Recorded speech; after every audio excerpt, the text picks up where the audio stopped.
Hello friends, welcome to Thansiras kitchen. இன்றைக்கி நம்ம கிச்சனில் குடல் குழம்பு செய்ய போகிறோம்.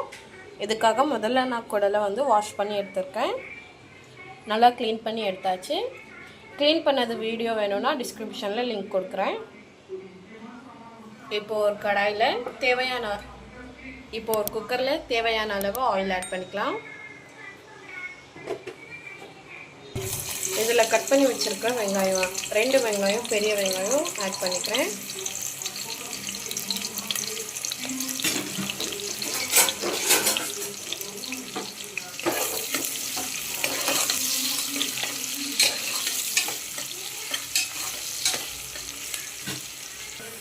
டூ டேபிள் ஸ்பூன் அளவுக்கு இஞ்சி பூண்டு பேஸ்ட் ஆட் பண்ணிக்கிறேன். 1 டீஸ்பூன் அளவுக்கு மிளகாய்த்தூள், 2 பச்சை மிளகாய் ஆட் பண்ணிக்கிறேன். வாஷ் பண்ணி வச்சுருக்கேன் குடல் ஆட் பண்ணிக்கலாம். தனியாத்தூள் 3 டீஸ்பூன் அளவுக்கு ஆட் பண்ணிக்கிறேன். மஞ்சள் தூள் 1 டீஸ்பூன்,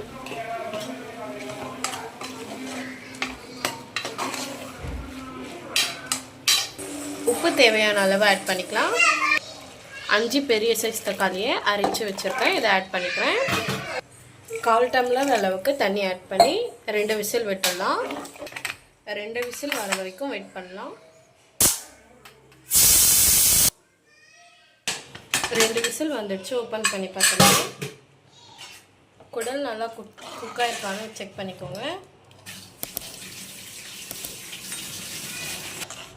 இன்னும் கொஞ்சம் வேகணும். ஹாஃப் தான் குக்காக இருக்குது, அதனால் திருப்பம் 2 விசில் வச்சிடலாம். இன்னும் 2 விசில் வச்சிடுறேன். 4 விசில் வந்துடுச்சு. ஓப்பன் பண்ணி பார்க்கலாம். குடல் நல்லா குக்காக இருக்குன்னு நினைக்கிறேன். செக் பண்ணி பார்த்துக்கோங்க. நல்லா குக்காக இருக்கு. இப்போ இதில் அரை மூடி தேங்காவை அரைச்சி பேஸ்ட் பண்ணி வச்சுருக்கேன், இதை ஆட் பண்ணிக்கிறேன்.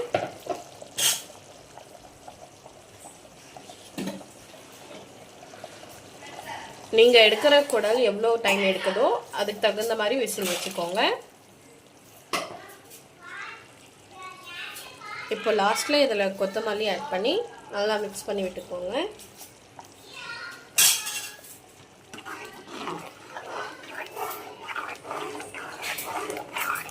தேங்காய் ஆட் பண்ணியிருக்கிறதுனால திருப்பம் 2 விசில் வச்சு அதோட பச்சை வாசனை போகிற வரைக்கும்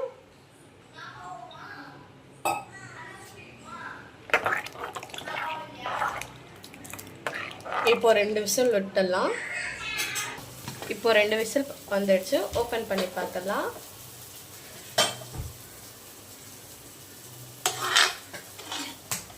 நல்லா குக் ஆயிடுச்சு. இப்போ பாருங்கள், சூப்பராக சர்வ் பண்ணியாச்சு.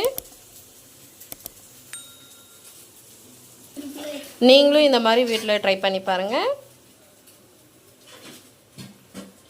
பிடிச்சிருந்தா லைக் பண்ணுங்கள், ஷேர் பண்ணுங்கள், கமெண்ட் பண்ணுங்கள், மறக்காமல் சப்ஸ்கிரைபும் பண்ணிடுங்க.